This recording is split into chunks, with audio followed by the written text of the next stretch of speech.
Ladies and gentlemen, we have the Airborne Toxic Event with us. 3/4 of them. 3/5. 3/5. Yes. We are 60% of the band. This is why fashion people don't do math. But I'm hoping that Mikel and Noah will join us at some future point. Oh, definitely. Yeah. So say hello to Pakistan, guys. Hello, Pakistan. How are you? Hey. Hello, Pakistan. So I know a lot of people in Pakistan have heard of your single sometime around midnight. That's how you guys became really big. But I'd like to start introducing you guys, how you guys sort of came up with the name, how you guys got together. So if you could talk a little bit about that, how the band started. Well, the band started with Mikel, who is the singer of our band, and he had a lot of crazy things happen to him in his personal life, and he's a writer, and I actually knew him as a writer from before, which is how we initially met. But he's a writer, and so he kind of just gave up writing for a little bit and just started writing a whole bunch of songs.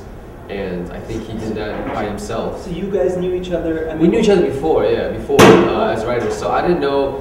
I only knew him. We were both writers in San Francisco, but he was basically doing this by himself and locked himself in a room, wrote tons of songs. Before the band? Yeah, before the band got together. So you guys were sort of taking music as a hobby before even pursuing professionally? Well, independently. I mean, I didn't really talk about music with him. Oh. He was doing this on his own, and I hadn't really been in touch with him that much. We had worked together a little bit, but so he was doing this on his own, and he, when I moved back to LA, at that point, he gave me a call. He's like, "Hey, I'm starting this band," and him and Darren had been playing for like 3 months, just the two of them in this rehearsal space. And I don't think you guys knew what it was going to look like at first. It was just going to be maybe the two of them, maybe a couple more people. He didn't know, but Mikel was like, "Come down and jam with me and Darren." And so I was like, "Oh, cool. Maybe I can play some shows in the weekend. It'll be a fun thing to do." Oh, okay. And so so I went there and we played a couple songs. I think we played "Innocence" and we played "Wishing Well." And you well, I played keyboard. I didn't keyboard play guitar because Mikel didn't know I play guitar. He's like, "Oh, you play keyboard or something like that, right?" I was like, "Yeah, I play guitar too, but yeah, I'll play keyboard." He didn't think he needed a guitarist. Right. So because he was playing it himself. Yeah, he was playing it himself. So I did some keyboard lines. Oh, this will be fun. Right. And then I think another rehearsal later, that's when I met Anna, and I actually didn't meet Noah until probably our first show. Noah was always mysteriously absent. He was always he was the last person to finally say, "Okay, maybe I'll get in the band." I distinctly remember the rehearsal. I mean, we didn't have that much time to get ready for the first show. It was kind of like, "Hey, you play violin? Hey, you play keyboard? Hey, hey, you play bass? Like, we're playing a show in like 2 weeks. You want to play?" And we Where were was like, the first "Okay." show? I was at the Echo, which is a club in Echo Park. It's Okay. small. Okay. It's one of the more legendary little spaces in our neighborhood. In fact, most of us live probably within a mile of that club now. Okay. Yeah. So you guys just agreed to? Did Mikel have some Well, certain powers of persuasion? He had powers of persuasion, but more importantly, he had recorded an EP. So he had, on his own, recorded 3 songs. Did you play those songs? Oh no. So he had recorded 3 songs, and he put up a MySpace page, and the photo was just a black and white picture of him and Darren. And I know, as a violinist, I had a few gentlemen in the east side of Los Angeles ask me to play in their band. Right. And I said no. Right. And then I listened to his music, and I was like, this is when I think I should play I find that so interesting. That's one of the most interesting things I've always wanted to ask you. That there's so many bands where, experimenting with the classical, side to it, whether it's Arcade Fire or a bunch of these bands. Is that probably why you were sort of hesitant not to fall into that cliche? No, I think all the other bands that I had been propositioned to join before weren't very good. And then this one, I think Mikel intended for me to only play violin on a couple of songs and not actually be a band member. And then I was like, after our first show, we realized that the 5 of us felt like a band. And then just like we kind of realized that Steven played guitar, everyone realized that I also played some keyboard. So suddenly we had a whole new set of skills. And now we discover that you sing as well. Yeah, apparently. We're all discovering that we sing. Right. I just discovered it a couple of days ago. Yeah. Like properly, like out. It is the season of discoveries. Well, the great thing about Darren singing is Darren can actually sing the highest out of anyone in the band. And they cage him up at the back. Yeah, but he on some of the tracks, you hear really like high singing, and you might think it was Anna, It's usually Darren. but it's Darren. Yeah, sometimes it's Anna. Anna and I take double Usually duty. it's Yeah. Darren and I sing the high female parts together. It's true. So we're gonna have some Phil Collins-esque moments. Oh no. I will not be taking over this band. No, I want you to know that our listeners in Pakistan appreciate drummers just as much. Hey, I love that. I'm very happy about that. So, I mean, that's quite interesting how you guys got together. But I'm interested to ask you, Stephen, I keep coming back to the beginning of the band, the recently, when I reached out to you guys to interview, a lot of bands would be like, well, why don't we interview some random radio station in Pakistan? What's it going to do for us? And I emailed saying that there are a lot of young musicians in our country, and their parents are still telling them to be doctors and engineers. And when a kid at 10 or 12 who has a real knack of music tells his parents that, he gets put down, and for them, it's so important to see how people start out and sort of fall into the arts. Nobody would be, Yeah. So, in that sense, you, I understand, went to a very good university Yes. for writing, Yes. journalism school. That's how we sort of connected, right? Right. Yeah. We met through our good friend Omar, or OJ, as we call him. Well, Stephen is not admitting, but he went to Columbia J School, which is a huge deal back home. That means you have to be very, very, very smart to go there. So tell us, how does somebody studying journalism end up being in a rock band? Well, first let me say that while I was there, Anna was there as an undergraduate, and we didn't know each other. But Students, the journalism building was almost connected to the dormitory where I was a resident advisor. Okay. So we were You were the RA? So I was in charge. It was not good. Oh. So we Were you a nice RA, Anna? Oh, totally. So Too you got- nice, maybe. Yeah. Yeah. You didn't bust any freshmen doing some weird stuff? Well, we can talk about that later. Off camera. Off camera. no, but I can relate to parents wanting their children to become doctors and lawyers, and I think my parents, every Asian kid growing up, their parents make them play piano. And I think I was 6 years old when I was forced to play Right. piano, and I hated it at the beginning. But it's like it's like learning a language. When you learn that young, it becomes ingrained in you. And even though I play guitar now, I still think of a piano when I think about music, like when I think about Oh, so notes. you're a and everything. piano player first? Well, I mean, I started off playing piano. So and you didn't play guitar when you were 6? I did not play guitar. I only did hold the guitar. I was 6. But when So you were the Asian kid? I was Asian kid. Yeah, every Asian kid was an Asian kid playing piano. All my Asian friends from Houston are Vietnamese ones. Yeah, I don't know what it is, but then they don't want you to pursue that. They just want you to have that skill, like a classical education. Right. And I think when I was 12 or 13, I had a couple friends started getting guitars, and I got really excited every time I would play with their guitars, but I wouldn't know what to do with it. My parents saw it as this foreign object that had nothing to do with music, because it has such associations with like rebellion. And it's very non-classical. But I begged my parents, and they finally gave in. And when I was 13, they got me a guitar. So ever since then, I have been playing guitar. But it was always a hobby. I never really thought it would become something that I did professionally. So And when it did, how was that taught? I'm gonna, Mom and Dad, I'm gonna be in a rock and roll band. they were like, really?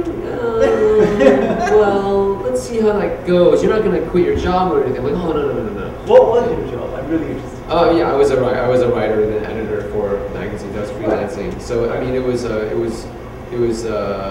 able to continue doing that in the early days of the bands, while also going to play all the gigs. So this is a really important question, because a lot of musicians back home work at the bank in the morning and then playing gigs back in the evening, right? Yeah. That pivotal moment where you say, okay, I'm going to quit my day job and I'm going to do this full time. How was that, and how did that happen? Yeah, I think we all have our own stories. Mine was I think there was a tour, and hey, we're going on this tour, and this is how it's going to happen. And at that point, everyone was very excited, and there was a lot of good vibes about the band. So I think we just sort of took a leap of faith. And I think the tour, though, the start date of the tour was like the cutoff date. Now you are part of Airborne, and Full time. And I'll let Anna See, figure. I mean, we all worked until I think we couldn't sustain jobs anymore because the band was so busy. But I kept hiding that I was in a band at work, even though I worked in a publicity office where everyone was constantly reading news. So And I you did remember PR? there were, I did PR consulting for nonprofits, like gospel music and stuff, and kids in the arts and stuff. Mhm.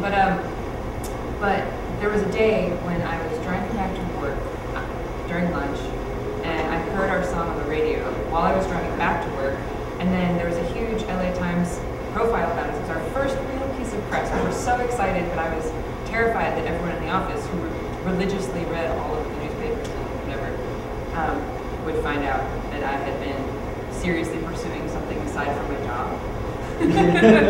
Which would have been looked down. And the next day at the office, everyone went, "Hey, rock star." So I think by the time I ended up actually leaving my job, there was so much positivity, and people were so excited that it looked like stuff was happening. That people were more happy to see me go than weekends. It's amazing. Did you just say I quit? Just Mikel's here. Hey, Mikel's here. Yeah, come on in. I'm going to pull a chair up from Mikel. It's so bad. How you doing, man? How you doing? Oh, It must be Christmas today. I know, they look so comfortable. yeah. Every time I wear them, people question that I'm married to you. Even in New York. Even That's in saying a lot in New York City. Yeah, even in New York. Well, we're in Midtown, so. Yeah. I understand that you're coming from some engagement, like some commitment or something. Yeah, no, we had a whole thing on our label that I had to go to. Thank you so much for making it. Absolutely, no, I'm glad I couldn't It make it. I means was the just world running to across us. town to get here. It means the world to us. Oh, that's very kind, thanks. I mean, we understand that Noah's feeling a bit under the weather. Yeah, no, I've never seen him this sick in the history of this band. He always talks about how, like, my immune system, I never get sick, whatever, and then now he's today. like totally sick. Noah's married, right? Yeah. Mm. We have to share. What does that We mean? have to share this Oh, you shouldn't. Okay. with him. Oh, sorry. It's okay. It's fine. I'm new here, so we'll interview you. So where do you buy your shoes? I can't promote them because I bought them on Black Friday, really Oh, cheap, $20. I see. Yeah. I found these in a gutter. No wonder yours look more Outside my house. authentic than mine. Yeah, they look like they've been, like I built a house and I kicked a bum.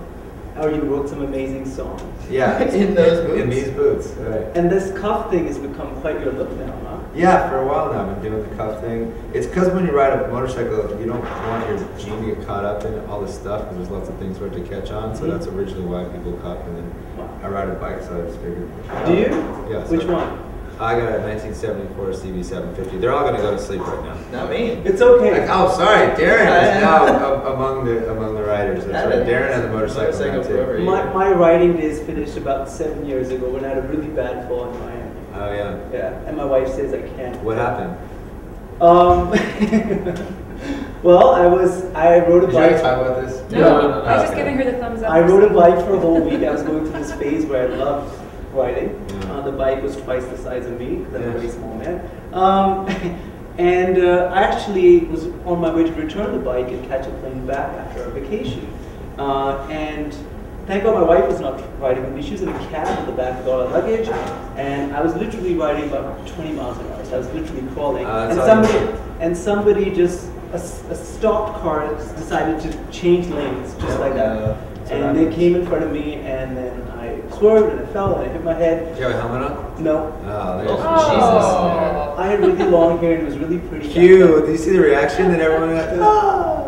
I know, I sound like a retard, but part of writing, I had my shades on, I was looking so I know, it's a good. fashion like- thing. Yeah. For me, my Your hair was just perfect. I was perfect, I was young, I was in my early 20s. We made a music video with motorcycals and It changes, We right? made a music video with motorcycles and Noah and I refused to wear helmets for the shoot, which Okay. is terribly dangerous, but I understand. Yeah, it just, I'm not condoning where you think. Yeah, I've been in 3 motorcycle accidents. I've been riding motorcycles since I was about But you 12 years always old. wear a helmet. I always wear a helmet. I always wear a helmet. I've had motorcycles since I was 12, and I've had 3 really bad motorcycle accidents. That's a joke. I had 2 bad motorcycles. And everything works fine. Yeah, basically. Yeah, the first one was pretty bad actually. And we used to do jumps where a guy would park his car under this jump, and then you go take off and you kick out, and your buddy would like take a picture, and you'd be like, yeah, like that. And so we'd jump in the air because it was like dirt bikes and stuff. You realize that in Pakistan there are no speed limits or laws on motorcycles, and now everybody's going to be doing that. Oh, good. Please do. So And then my buddy was going the wrong way up the ramp because he was stoned. I never ride stoned, but he was stoned. And then I swerved to miss him, and I hit this wall going about 40 miles an hour. And I flew, you know, and I landed on the back of my neck and crashed my bike like flipped, and I ended up going to the hospital with broken ribs and a ruptured spleen. Like it was pretty bad. How'd you get back on? Oh, I don't know. I don't know.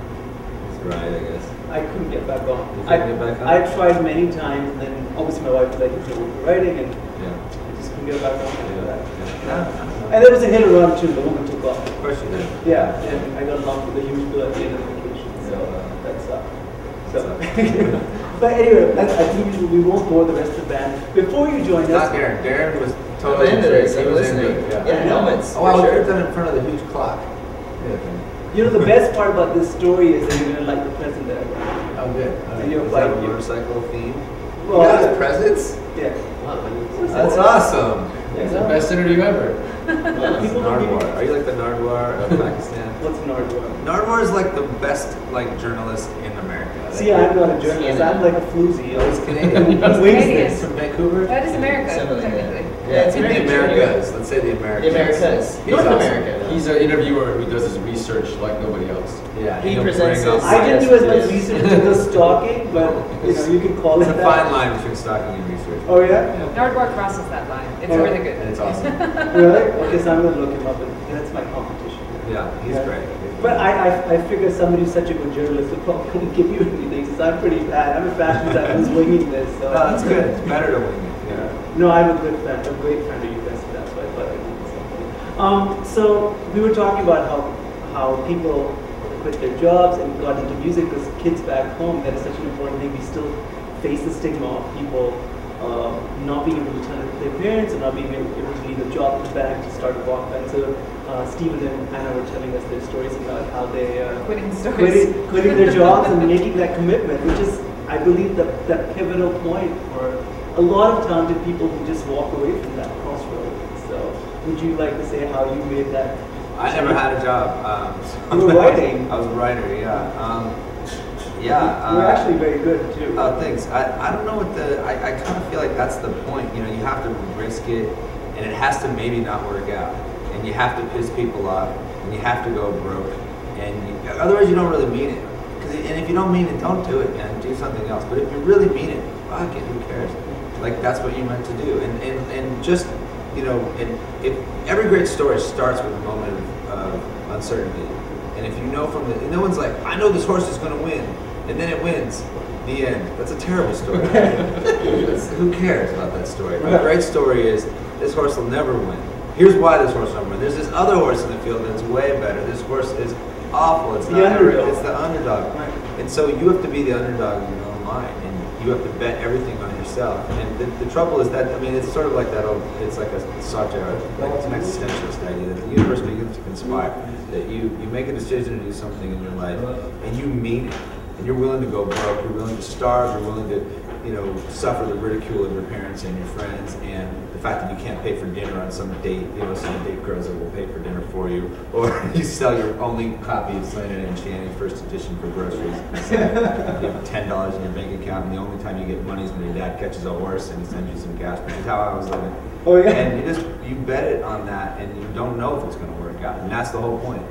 That's how you know you mean it. And if you can be anything other than an artist, you should, because it sucks, and you're going to be broke, and everyone's going to think you're an idiot, and they're going to roll your eyes when you tell them you're doing it.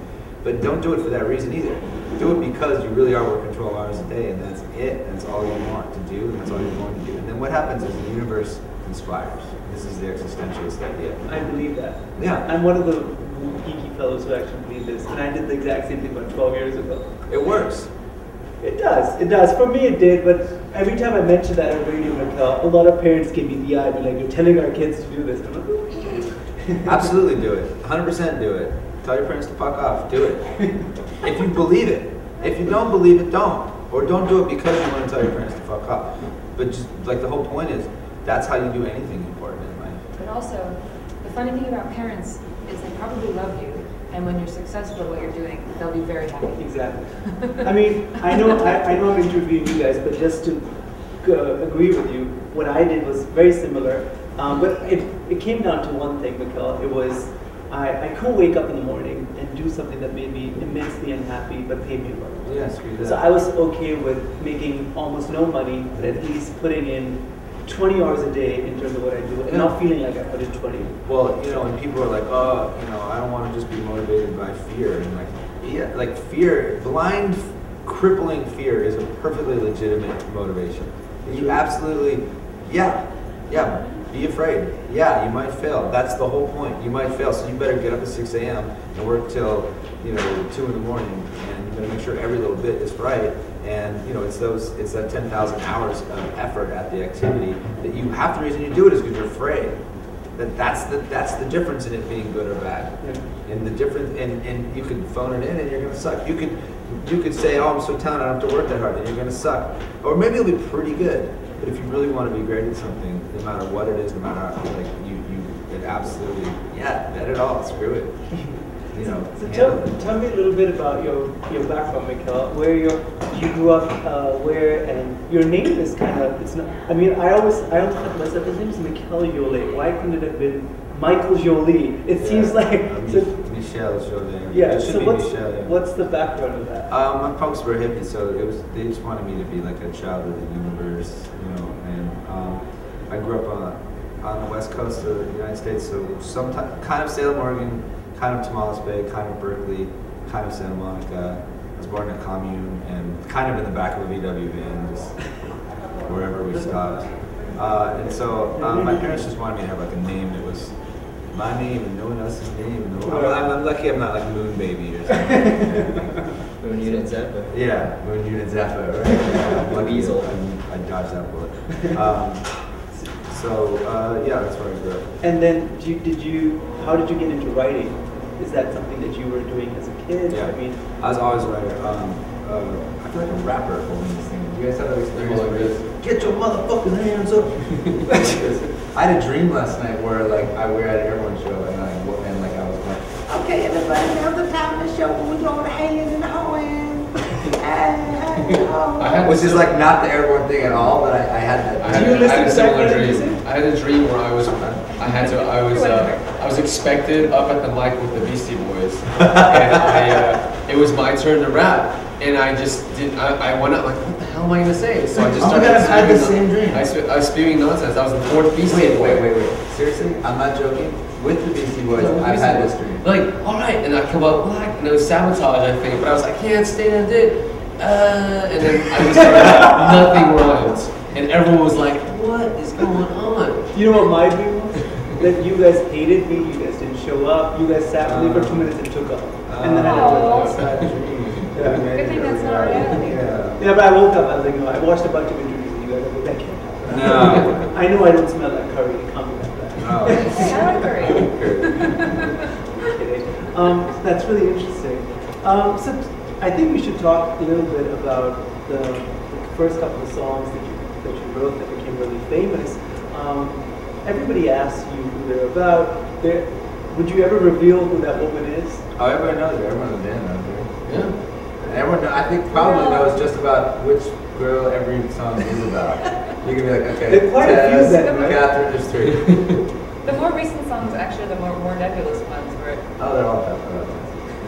Well, there you go. Well, Wow, that's not where I true. was like, Who's this one's Tess? different. Actually, one of them is. So sometime around midnight is about. It was about a girl. And what does she think about that? She was pissed because she was like, "Look, man, you make me sound like a bitch to all these people," and she was like, "You broke up with me." Really? Did I ever tell you about this talk that we had? Wait, you broke talked up about- with her? Yeah. You and told me that. And then she's like, "Yeah, dude, you broke up with me, and then I tried to like get you back for like months, and then the one night I was out with some other guy." Because she said to me, literally, I think I texted you earlier that day to see if you wanted to go to this thing with me at Safari Sam's, and you said no, so I said, "Fine, I'm going with this other guy." Oh my god. And then you see it and you're like, no! Yeah, right, I know. So why didn't you get back together? Well, you feel so We strongly. did, actually, after I did get back together. Oh, okay. We dated after that for like a year. I think it was like a year. So Mikel, as a fan of yours, I'm always scared if you end up in a super steady relationship and get married, what's going to happen to all the songs that I love so much? I would be great. I think there's lots to write about. You know, just mostly it'd probably just be all about that. Right now it's like half about heartbreak, half about death, and then it'll just be all death. And maybe kids somewhere. I feel like there'll be like, there's like Paul Simon writes good songs. You write your Isn't She Lovely? No, I want to write my like obvious child. I want to write like my Graceland. You know, I want to like that Paul Simon vibe, where you sort of look back at life. You know, it's sort of this long view, and it's melodic and kind of heartbreaking. That sounds like a great direction. Also songs about doing dishes, changing diapers. That's when my wife will become a Yeah. Yeah. How women be shopping all the time, you know? That's how I shop. Yeah. Women be shopping.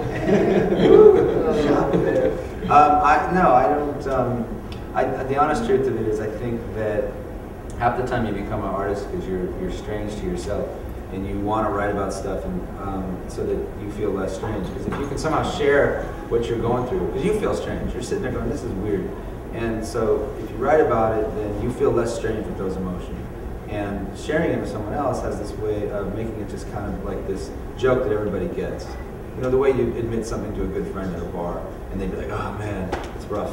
You know, I've been there. Or like, "Oh, totally, I had no idea." Or, "Oh my God, that's crazy." Like, in polite company, you don't talk about these things, but there is a certain relief in just letting yourself be weird. And for me, I think a lot of it had to do with sort of wrestling with my own kind of like, I guess, demons or devils or whatever it is, and trying to create something out of it, as opposed to it just being a knock on my life. You know, because you could just say, "Oh, well, that's, you know, a lot of your life's really sucked."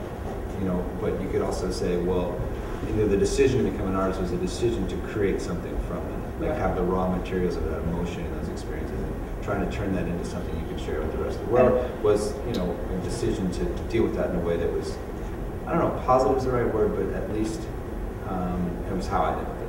Well, I think also listening to some of the songs of your new album, my favorite is Secret. But from the first four from the EP, I do feel that there's a different sort of energy or essence of those songs. What do you think it is?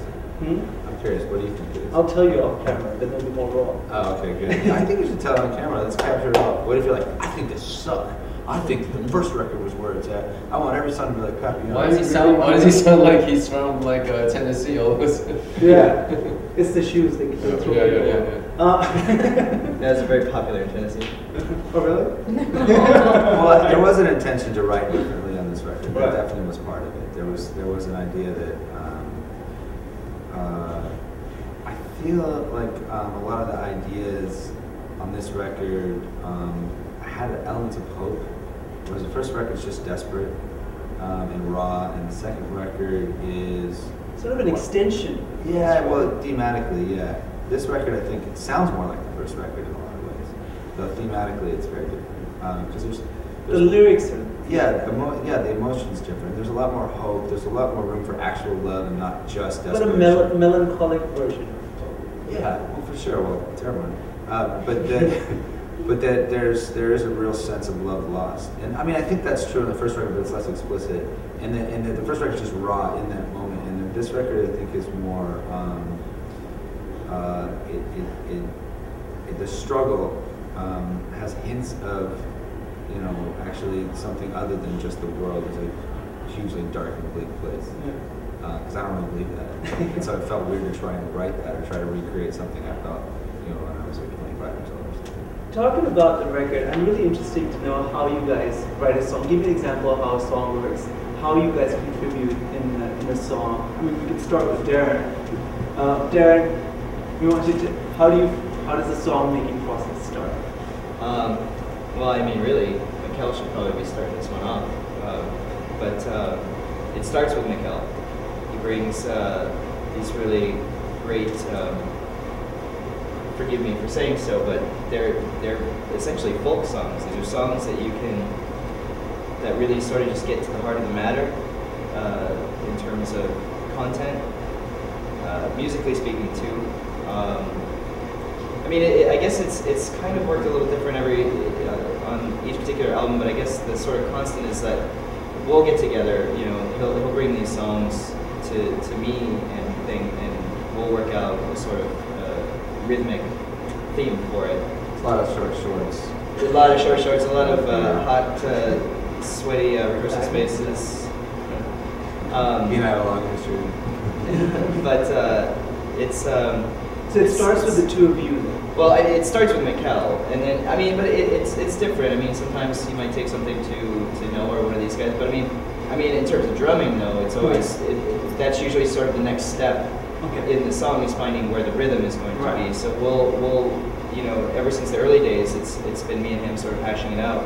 Oftentimes he'll come with like a sort of a drum machine beat, and I'll sort of match it and add my own flair to it. Other times it's like, let's work on this together, let's figure out what we're going to do for this. And like Blue Sky, you know. Yeah, you know, and that's how it was, especially in the early days. It was like, throw something out there, and then he plays guitar part, or he plays guitar part, and I throw something out there. And so where did Anna and Stephen and Noah come in? Do they just add their parts? I know a really great person to ask, and she's sitting right next to me. I mean, sometimes, most of the time Mikel will come in, sometimes with a completed demo, sometimes just with a songs, acoustic guitar and singing, and lyrics and melodies and chords and stuff. And other times we'll all be sitting around and somebody will start to play something like, hey, that's cool, hey, let's work on this. And The Secret is a song that started that way. It started with like a riff and then it expanded into The Secret, which is kind of awesome. And so sometimes we'll do that and then we'll quickly demo down a couple lines. Mikel will take that and chew on it at home and come back with another version of it that's more fleshed out, and then we'll build and polish. Oftentimes it's an editing process, an arranging process for songs he's written. Sometimes it's like a birthing process where everyone's together in the room, bringing the song into the. So it goes, and sometimes Mikel has very specific things in mind he wants played. Sometimes there's a space and someone just throws a part at it and it sticks. And sometimes it's like, hey, can you come up with something? Because I don't know, it's a flexible process, I would say. Yeah. Okay. Stephen, what do you have to say about the songwriting process? Well, I think everyone's you get a good sense of it. I think a lot of it is there's the song has a soul, and when Mikel brings a song to us, we spend a lot of time like just doing justice to the soul of that song. And the song can you can do a song. If it's a good song, you do it any number of ways. It doesn't really matter what style it is, but if it's a good song, there's a story and there's emotion to it. So everything just is in the service of the song. And if something does not answer the question, what is this? How does this make the song better? How does this better tell the story? Then why is it in the song? If we don't do that. So I think we've all gotten pretty good at being able to kind of work off of each other to get that story across.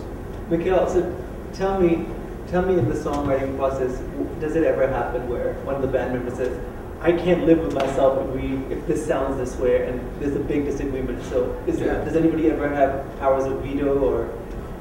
We don't really work that way. There's a lot of sort of the analogy, I think, in music of it being sort of like a political sphere. Like, is this a dictatorship or is it a democracy? Right.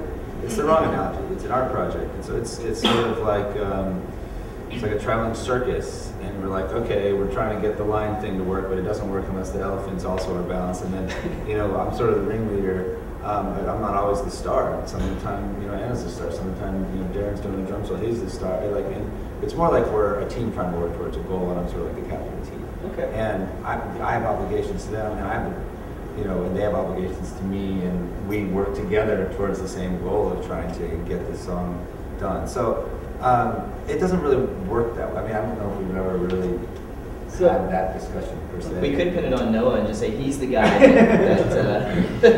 No, he seems so subdued. No. No. I know. That is incorrect. So I want to ask you guys, which one is one of your favorite songs to perform? Which one was one of your favorite memorable songs to make? And which one is a very favorite song to hear when you just hear it? Like by other people to hear, or our own no, song? your own song. When you hear it, you get kind of tired of hearing your own songs sometimes. I know, while you're making them, right? Every now and then I like to hear one of our songs, and I'll be like, I did a good job with that one. But for the most part, we're playing them every night. Right. So our primary experience with the song is performing. So which is it? Or mine is sometimes writing and mixing, so I get sick of it from the inside. I love writing Room on the new record. That's like my favorite song I've ever written. I feel like lyrically it's tells a story that's hard to tell, and it's nuanced in ways that I'm happy with. And then live, I don't know. I don't know. It depends like the mood of the night. I really enjoy doing ballads, just because we've spent like You guys never 5 played years. the All for Woman. We played that We on did the that whole for a tour. whole tour Yeah. for a year. Really? Yeah, Okay. but Every we've New York. been on a tour. We were on tour for like 5 years, and you're like we played like 800 shows at this point. So you play rock and roll every night. And so for me, I actually just as a singer, I like doing ballads. Okay. I like when the room's like real quiet and you can just almost whisper And somebody lights up a light. or something, right? You have that intimacy with the Right. audience. I really enjoy that. Yeah, we've been starting off a lot of our sets with All at Once, and I don't know, All at Once is a really fun song to play, but it's also it's an emotional song to play. There's so many dynamics, and there's like it kind of comes in waves, and you don't even realize when an impact is coming, and then it comes. And so I still really I feel that way when I play it. You know, I know some people get jaded, go with emotions, but that song I'm very much in it. Okay. And in terms of hearing off the new record,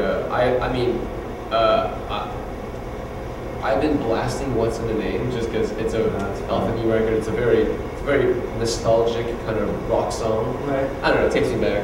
To the 50s? Takes me back when I was young. I don't know. But anyway, I'll do that.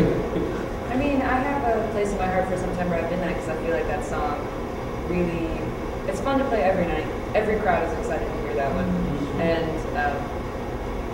And I feel like that one, it always delivers. And it's just fun to play something and hear so many people sing along. Right. And then of course, the song that hits me that way is a song called Innocence, Right. which feels a little bit more like, it's I easy love to get that. lost in that one every night.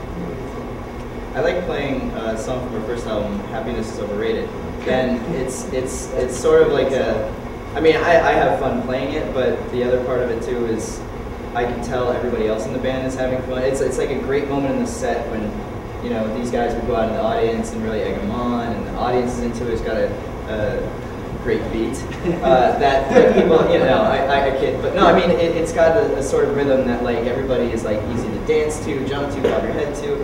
And just watching these guys go out and have a good time, it's like so much fun. The crowd gets so into it. To me, that's sort of like a high point of the set. Is for me. it about the same moment? It's about one of the usual suspects. Yeah. Well, it's first album, so yeah. Guys, Missy. Yeah. And speaking out. Yeah, so It's Happiness, Catherine. Missy, and what else? Such a what the song originally on there. Really? Oh, that actually dates back a while. Yeah. I We'll remember do a chart. We'll do a chart. Yeah, let's be Yeah. sure. Wow. Yeah. You have like a face and then like a little like. When we send postcards, you have had these songs written about you. Well, I'm sure they You're love making me that. like to inform you. I'm sure they These love songs have been that. written about you. I think there's a certain flattery. I think there's a certain flattery to it. Honestly, I think it's probably just it's like anything. It's like I think at some point maybe they roll their eyes at it, and other points maybe they kind of feel somewhat romantic about it, which is the same thing that I do, which is what everyone does about relationships that they have. Right? Sometimes you roll your eyes, and sometimes you feel nostalgic and romantic. So talking about that, I know a lot of my listeners want to know whether you and Anna are single or not. I'm single and Anna's not. Did I say that right? Yes. Now, hang on a second. Why doesn't anybody want to know about what we're single, huh? No, we did a survey. Come on, Everybody Pakistan, wanted what's to know. going on? Well, we're definitely not dating each other, and I'm We not know. dating anyone else in the band. Right. I get that a lot though. People always Did ask you? me if me and Anna are dating. Yeah. No, I never made that connection. Yeah, well, neither do we. Not that she's not That's hot. how, I mean, that's, look at her. but that's how you manage to be in a band, is you don't date each other. I completely agree. Also, we're like siblings, so the idea of dating Right. each other just gets really, I mean, Dude, if like somebody in the band was like, yeah, I need Anna, it would be really It would be very weird. Everybody else would be like, not because she's not hot, she's a very pretty girl. No, and it's she's just like super siblings, cool. where you're It's like, not that, it's I more think you're about- good looking intellectually. Yeah, it's but more you're like a related to me, sister. so you're You gross. can't, but you know too much. Right. We all know too much about one another for it to be sexy. Right. Now, Steve, on the other hand, I actually, me and Mystery Steve man. are dating. So So tell me this. Time away from home, you guys tour a lot, travel a lot. Is it hard keeping relationships being in bed? Your work? Does yes, it it get fucking sucks. The answer is yes, I believe. Yeah. It helps if you try to date someone who is similarly mobile. Yeah, I mean, it's not hard for me because I hired my girlfriend. Essentially, we hired my girlfriend to be in the band to help out on the road, but I won't tell you what she does. Okay. I won't do that. You just have to guess. Bus driver. So, it's not Bill, is it? No, I'm kidding. Might be. So the idea is that if you're going to be in a band and if you're going to date somebody, might as well. The only way to make it work is sort of get them to come along with you in some sort of way. I think there's a challenge. I mean, on the Because one hand, this is a funny thing. A lot of artists really struggle with relationships like that. Musicians, even my wife and I, we're in the fashion industry, but one of us had to sort of really take a backseat and not be working together all the time. Yeah. Well, I think it's really challenging. I think it's a real, and at first it's kind of romantic. You know, you're like, oh, I'll be gone, and then like the reality of what that actually means is like, no, I'm gonna really be gone. Like, you know, and to have that, you know, and again, it's sometimes it's sort of romantic. Like, I'm married to the road, and other times you're like, yeah, this is really, really hard right now because there's no room for me to just be a person that doesn't want to be away from someone else right now. So it's like, it's actually really difficult, and I think each of us deal with it differently in our own lives. But it's not an easy thing. So, I mean, I don't want to take too much of your time, but tell me a little bit about the new record, what you're trying to say in the new video that you guys are going to be releasing today. What Timeless, the video? yeah. You're asking about the timeless video? Like, Yeah. what does it mean? Yeah, what's it about? What was the inspiration behind it? It's inspired from a lot of different sources. There's a very specific modern photographer that we're referencing. There's the idea of sort of just nostalgia and decay that is all over the video. Lost innocence. There's the element of Japanese folklore, medieval Japanese folklore. 2 different storylines from that are in there. But all those things are kind of background to what the sort of visual logic of the video is and what effect it's having you. And I feel like good art, it poses more questions than it answers. I'm hoping that it will pose people that same good question. What is this about? And think about like, why are these men chasing? What are these men chasing? What are these ballerinas running from? Are you guys going to be making a bunch of other videos for the new record as well? Yeah, I'm sure we will. Well, we're definitely doing acoustic videos, but I don't know if we'll do anything as fleshed out. The Timeless video is like a movie. I mean, it was months of work. Never did, I mean, more work on that than probably every other video combined. Oh, wow. Really, really an intense process, and it was a lot. The diversity of shots is 10 times that of any other single video we've ever done. And it was much larger in scope. Island Def Jam, you know, God bless them, just let us do it. They really, really backed us and let us just kind of run with this idea. And it wasn't until today I actually found out that they even liked it. They liked it a lot, actually. But they really just... when is the new record coming up? We're all done. Late spring. We don't have a specific date yet. So before June? Yeah, before June. Good. So I'm seeing you guys in June. Oh, good. Then we can talk about that. Yeah. So I'm seeing you guys in June in Boston. So. Oh, good. Okay, yeah. Parents will be there. Yeah. Well, Anna and I if you don't know this, but I used to live in the same town as you. You lived in Weston? Yes. And your brother and I were in the same high school. What? At the same time? No, the year I came in, he left. Oh, wow. Oh, were you in the same class? Yeah. Would you have been in the same class? 98. Whoa. Weston High. Class to 98? Whoa. Yeah. It's weird. Yeah. That's weird. Weston's a small My town. parents still live in Weston. Oh, they do? Yeah. Here I am 10 years later, married in New York. Well, I thought you did a really good job. I really feel like you did like an excellent job. Yeah, thank you for Thank you so much for coming on the show. Thank you.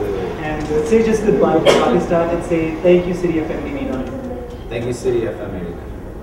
Goodbye, Pakistan. Bye, Pakistan.